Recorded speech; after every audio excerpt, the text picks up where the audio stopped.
All right, shall we? Go ahead. Okay. Hi, I'm Tammy Katzoff. I'm from the Career Center. I'm not going to be standing up for most of this because I'd rather sit. But we're going to talk about your elevator pitch, specifically geared around the JIF, Job and Internship Fair that's coming up. But elevator pitches, as you'll see, can be used in many different type of situations. Okay. So, well, first of all, what is it?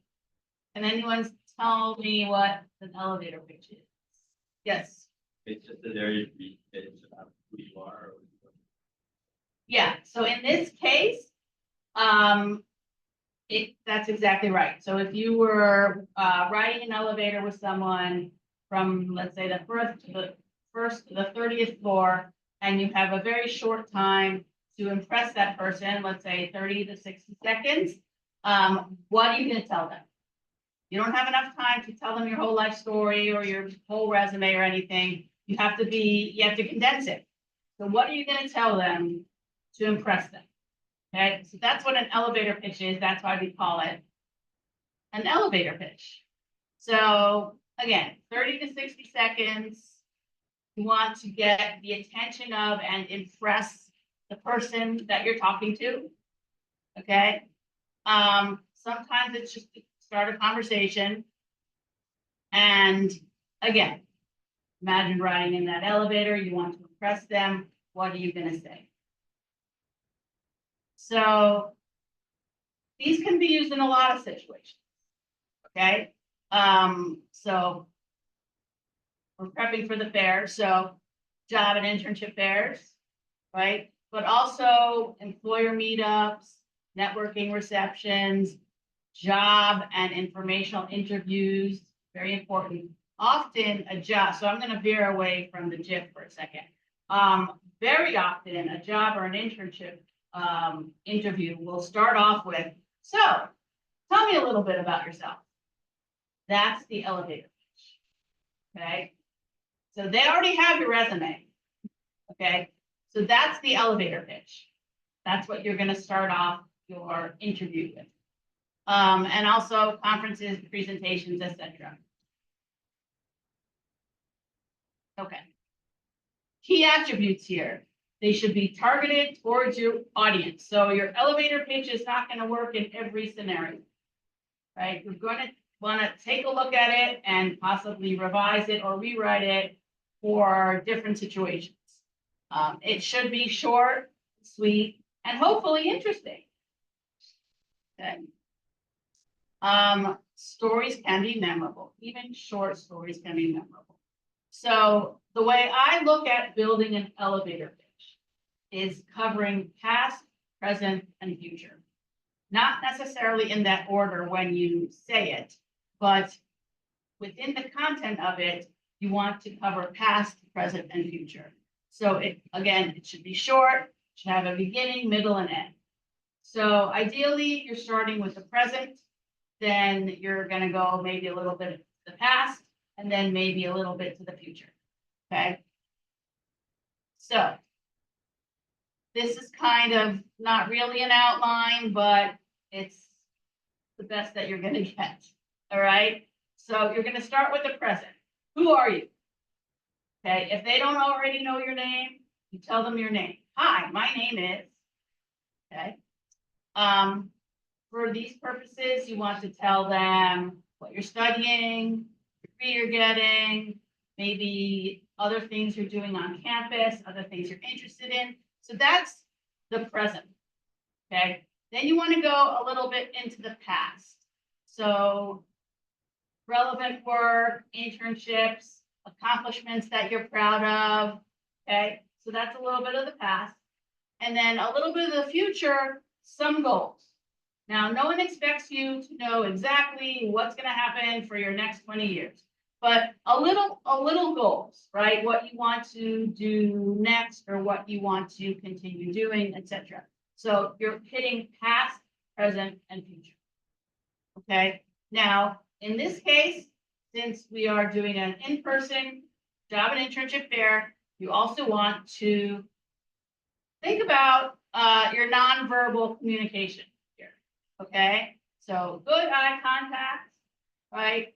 Slow and clear delivery, enthusiasm. All right, so don't only think about content, think about presentation. Now, after you've done your pitch, you're probably not just gonna stand there, okay? And the person you're talking to is probably not just gonna stand there either, okay? So you might want to have a question ready for the employer at the end of your pitch. Or the possible employer at the end of your pitch, right? So like, how did you start in this industry? What skills are necessary to be successful in this industry? Notice how these are open-ended questions, meaning they're not just short answer questions. What classes might I take now to be better prepared? What are the biggest trends affecting your field right now? Now, they might want you to know that.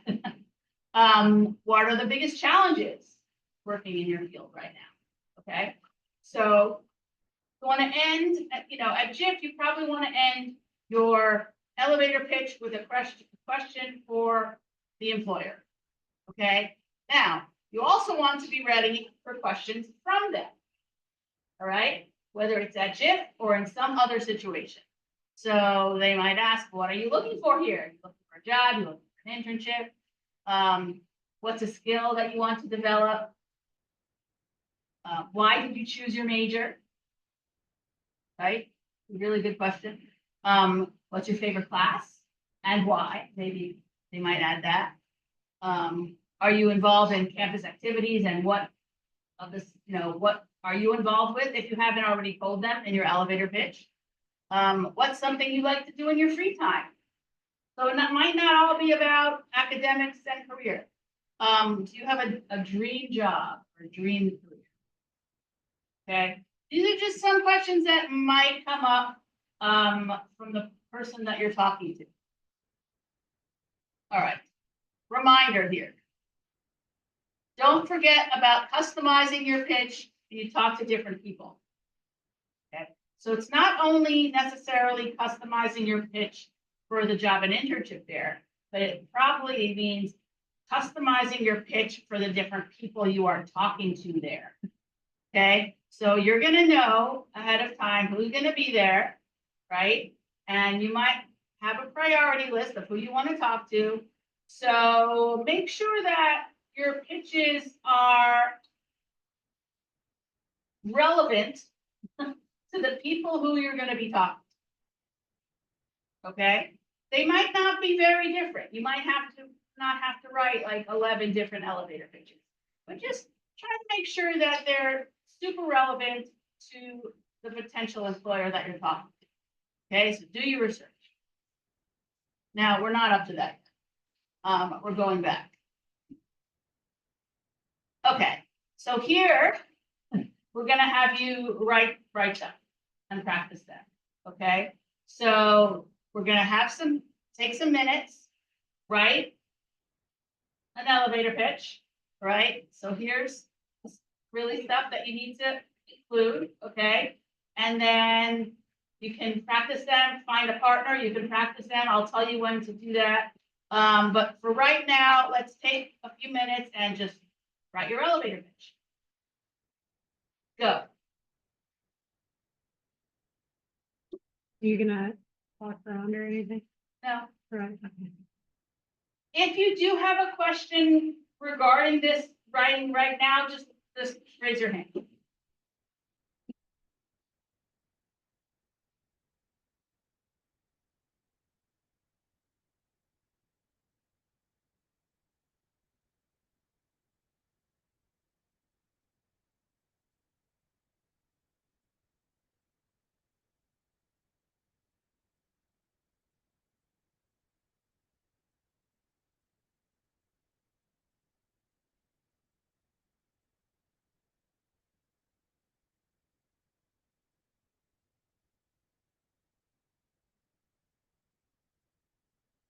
I'm gonna give you about 5 more minutes to do this. I know that's a short period of time. because definitely wanna take time for you guys to practice them.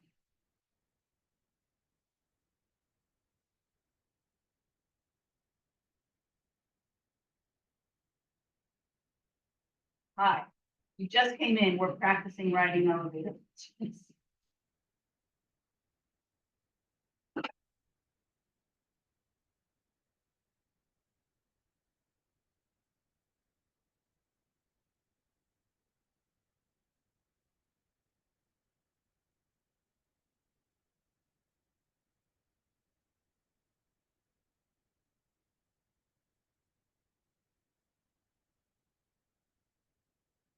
Remember, tack on at the end a question that you might want to ask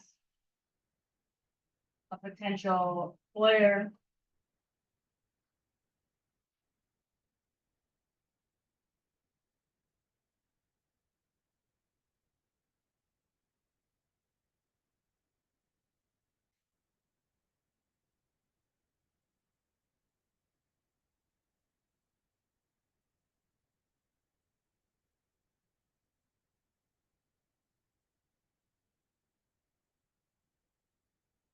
I'm gonna give you some help while you're writing. I'm gonna do my own.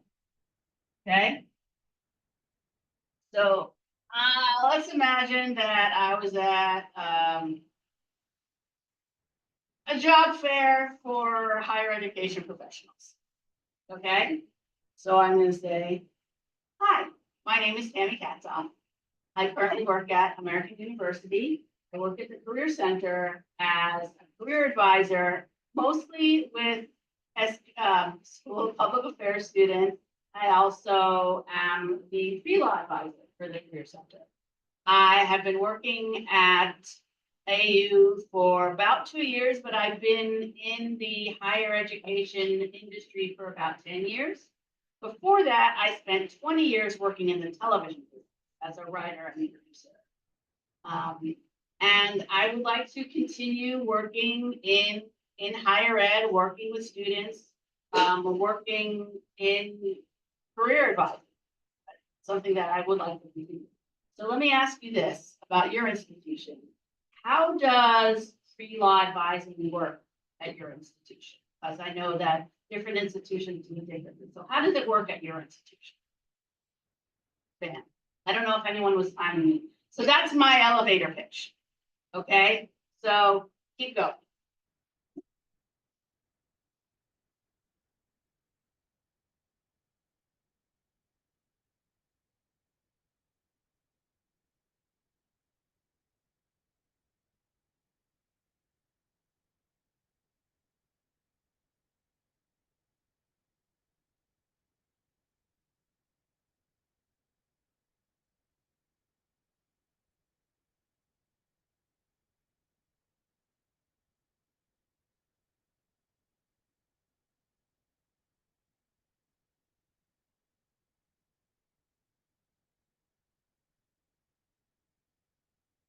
Couple more minutes and then we're gonna start the practice.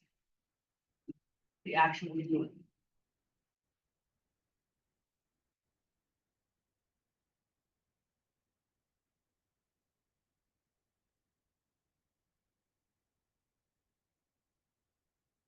When-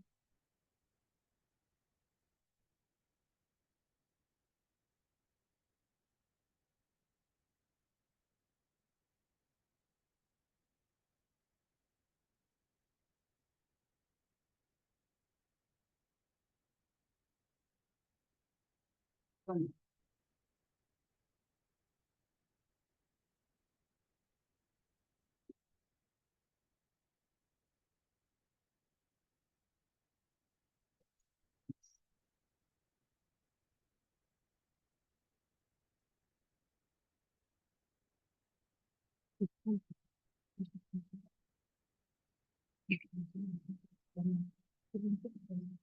Reading. But it's practice for everybody. Yeah. Thank you. What?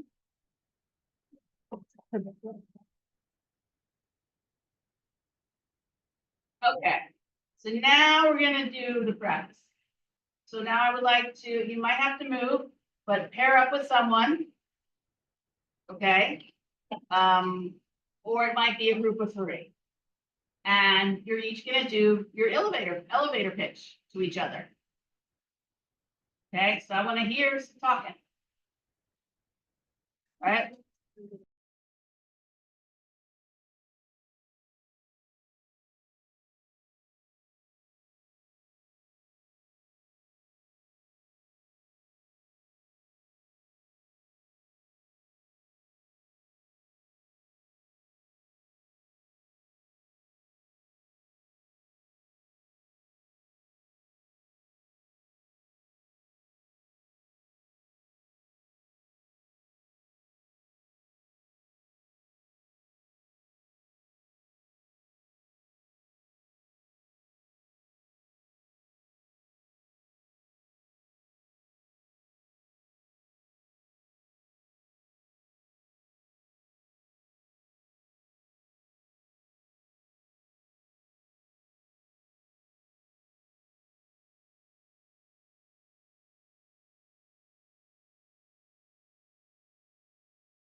Yeah, it's like a close. They have to. And then you three months on.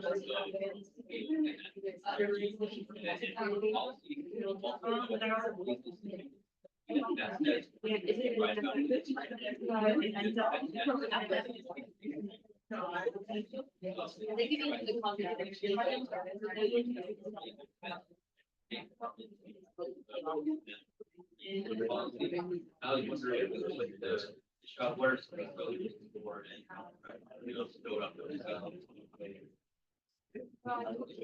Okay, so by now, hopefully everyone has practiced their elevator pitch at least once. Is there any brave soul that would like to volunteer to do their elevator pitch for all of us? Okay, brave soul, what's your name? Michael, Hello, Michael. Okay, Michael, stand up. Let's hear your elevator pitch. good afternoon. My name is Michael McCabe. I'm a new transfer student here at American University studying international relations. I was wondering if your agency was looking for people with my experience. I was in the Army for about 4 years. I was in Korea, Army, working as a signals intelligence analyst for the Watchful and the Collections Department branch. I was wondering if your agency has a similar signals intelligence position available, open. So is that some work I love doing in the Army? Love to do it again. Thank you. All right. All right, that was, I think that was really good. I think you did touch on past, present, and future. You might have been a little fast in your delivery, just a little speedy, but I like the content. Yeah. Anyone else? Yes. Stand up. Tell us your, yes.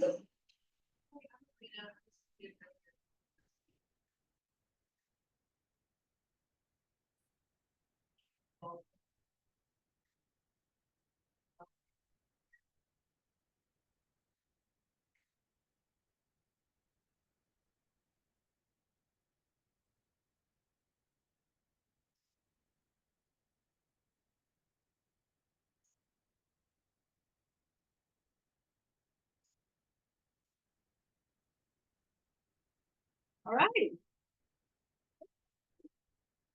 The only thing I don't like is the use of the word passion. It bothers me. Okay? Don't ever use the word passion in anything in job related.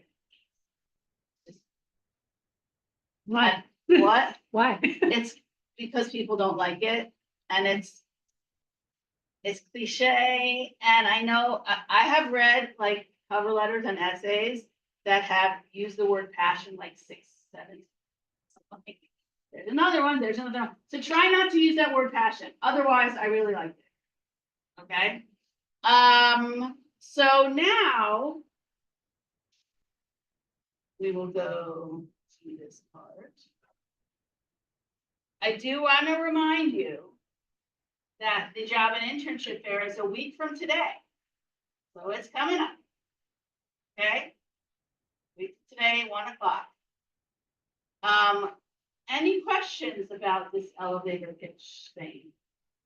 Yes.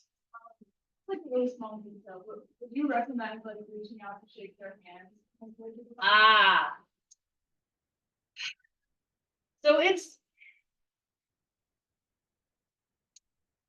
if they reach out, well, how do you feel about shaking someone's hand now? Like, how would you feel about shaking someone's hand? Okay, so then I would wait until if they reach out, and then you can rate. I generally don't anymore since COVID, because you never know, like, you never know how people feel about it. So I just like keep a hands in pockets, and if someone does reach out to me, I'm fine with shaking their hand, but I don't want to be the first person. You know what I'm saying? So I would say if you're comfortable with shaking someone's hand and they reach out, then yeah, go ahead and shake their hand. But you don't know yet if they're uncomfortable with that or not. So I would just start it off kind of like hands in pockets type of thing, or holding something, right? And until you know whether they're comfortable. I hope that makes sense. Does that make sense? Yeah, and if there are so many people at the fair, you could be the very first person to talk to this employer, but you could also observe and see what they're doing with other people who've come up to their table if you do want to kind of see that approach.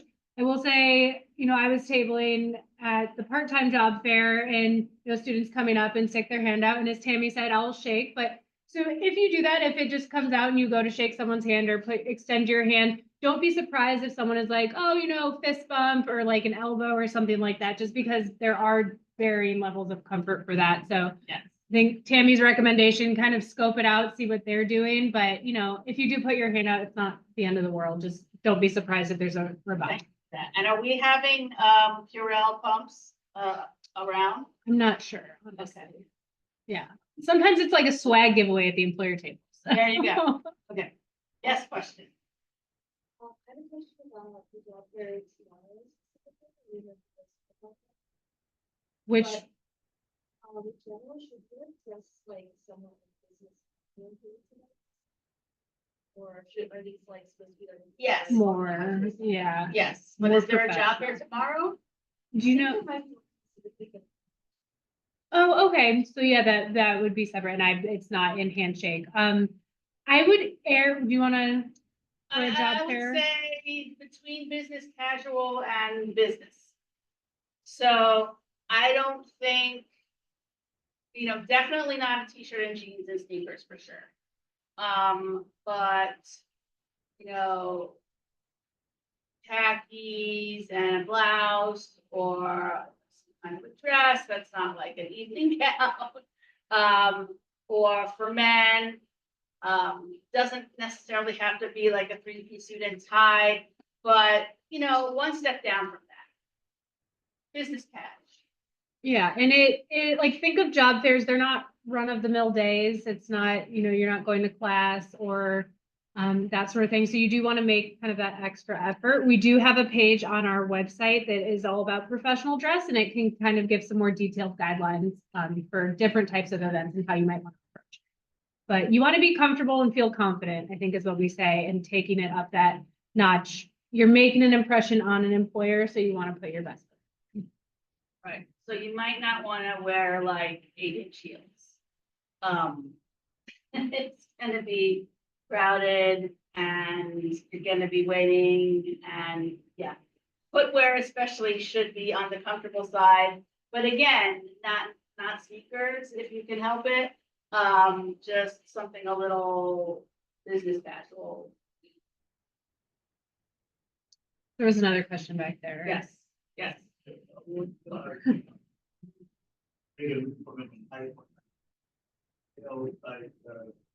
my point of view, kind of disgusting or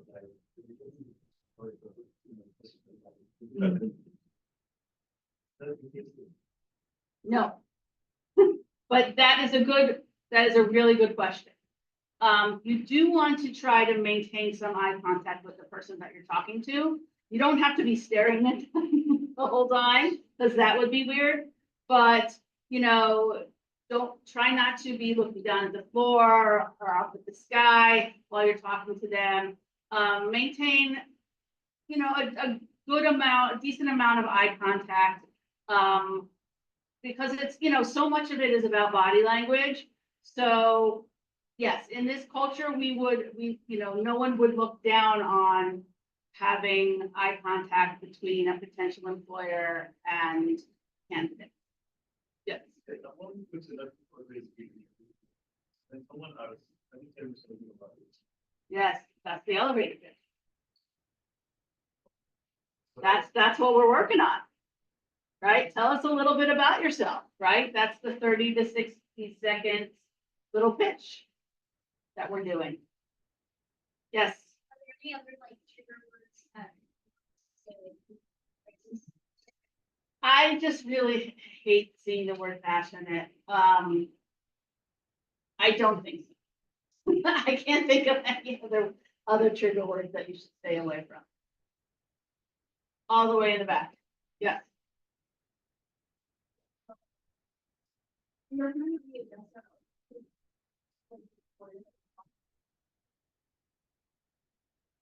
Yes, well, that's when we talked about customizing. You don't necessarily have to do that. If you're talking to employers from similar organizations, then I don't think there's a real need to start from scratch and, you know, redo it. But if you're talking to an employer from a nonprofit and you have a lot of nonprofit experience, then you might want to tweak, you know, change that elevator pitch, and do something different for that. And then when you're talking to an employer, you know, a for-profit corporation where you don't have a lot of experience, you might want to change it up a little bit to emphasize the skills that you do have and the things that you have done. Yes. Something in social sizes. Like, obviously, like. Is there like a map of the space? Yes. Yes. When you walk in, there's a map, And right? we'll have paper copies too. And we'll have copies. And we'll try to get it posted ahead of time. It's just we take employer registrations kind of up to the last minute. And so organizing where they are on the floor gets a little challenging, but there is a coded map that you'll have the paper version on the day of, and it might be uploaded to our website like Monday or Tuesday. So you can peek at it beforehand, but otherwise day of for sure, you'll see a map of the floor. Definitely prioritize, because you will get in there and see that there are some tables that are very, very crowded. And those tables might be, I don't know, intelligence agencies and things like that. And so want to try to get there early if you want to talk to those type of people. Okay, because those are always going to be the biggest tables, government related, like and security, intelligence agencies. What are the other big ones? Like FBI, yeah, State so Department. any of the intelligence agencies are going to be the biggest crowds. So, you know, prioritize for yourself ahead of time. Like if I need to speak to the FBI, I'm going to get there early and I'm going to be number 3 in line to speak to or whatever. Okay, so you'll see that. And then there's some tables that don't have much crowds around them at all, which is great. So it really, it's up to you and who you want to talk to. So take a look at that list and see, you know, pick and just prioritize. Any other questions? Yes. Is it helpful to bring my brain swag or? To leave for them, no, because they're going to be giving you stuff. I guess just to make yourself. Your resume. Well, it's your resume. Branded swag. I've never heard of that before. I don't think so. There's going to be so much swag around that people are giving you. So they really want to know not what you can give them on the day, but what you can give them as an employer or employee or an intern. You know what I'm saying? Interesting question though. Anyone else? Yes. You think we need to show up like right whenever it starts? Show up and help you out there. You can show up. You don't have to show up when it starts, but there will be lines of students waiting to get in. So I would plan to get there on the early side. And some employers do start packing up between like 3 and 3:30. So if there is someone like, if there's someone is like Tammy was saying, prioritizing your list, like say you're getting there at 2:30, go to your top choice first, just to make sure you don't get stuck behind the line and they're gone. Anybody else? All right. Tammy, wait, what are some tips to not feel nervous? Like I personally hate doing an elevator pitch. Oh. Wow. Some It'd be tips to less not feel intimidating. nervous. Well, practice your elevator pitch. You don't want it to sound too scripted, but so practice it. Practice it in front of a mirror or with somebody. And just think of it as a conversation, right? Obviously, you want to impress them. There's going to be some nerves. If you're not nervous, then there's kind of, that would be weird. Like I always tell people who are doing this kind of stuff or going into a job interview, if there isn't some nerves, then there's something wrong with you. So there should be some nerves, right? But to cut down on it, just think of who you are, think of what you have to offer to a potential employer as an intern or an employer, and put out a tone of confidence, right? Like, I can do this. I can work for you. I can be a part of your team. And even if it's just for that couple hours, right? And then you can leave there and just like fall apart on your sofa. But just remember, these are all, everyone's in the same boat at the Job and Internship Fair, okay? So practice your elevator pitch. Think of it as just a conversation. Try to exude confidence, even if there isn't that much confidence up here. Try to exude confidence. You never know. You never know where that conversation can go. Something in your conversation, something in your elevator pitch might spark someone's attention, and your discussion might go somewhere else, and like it might feel more like just a regular friendly discussion. You just never know. So, but try to look your best. Make sure your resume is up to date and ready to go. Get there if you can, get there early and sell yourself, right? You know what you can do. So think about, I can do this. Just think that way. I can do this. I can do these internships. I can do these jobs. I'm going to show these employers that I can do this. I hope that helps. But everyone's going to be nervous. We're all nervous in these kind of situations. But there are ways to cut down on that. Just try to think of yourself as capable. I can do this. I am just as capable as anyone else in this auditorium. Right?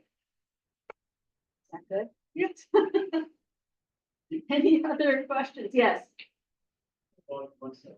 What meeting might be relevant for our employees? I want to talk about myself, but what meeting might be really relevant? Well, whatever that employer does, right? Whatever that industry is, especially if you have some experience in that industry, that's definitely something that you want to add into your elevator pitch, right? I feel like it's not relevant. It's not important to me. So something that you want to add into the conversation? It's time. Oh, something you shouldn't talk about. Oh. I don't think like going through your whole like life story is No, not because remember, necessary. this is 30 to 60 seconds, right? I don't think there's something that is 100% off limits. Again, you don't need to tell people where you were born and raised and all that stuff. It's not necessary, right? Think of the outline, right? And I don't know that there's anything I would stay away from. Yes. How should we like go attention to like what they're saying? It's like, how should we acknowledge it? Should we like nod and say like, Yeah. Remember that, like, just bodily communication, nonverbal, right? Yeah, so definitely, again, that's where the eye contact comes in.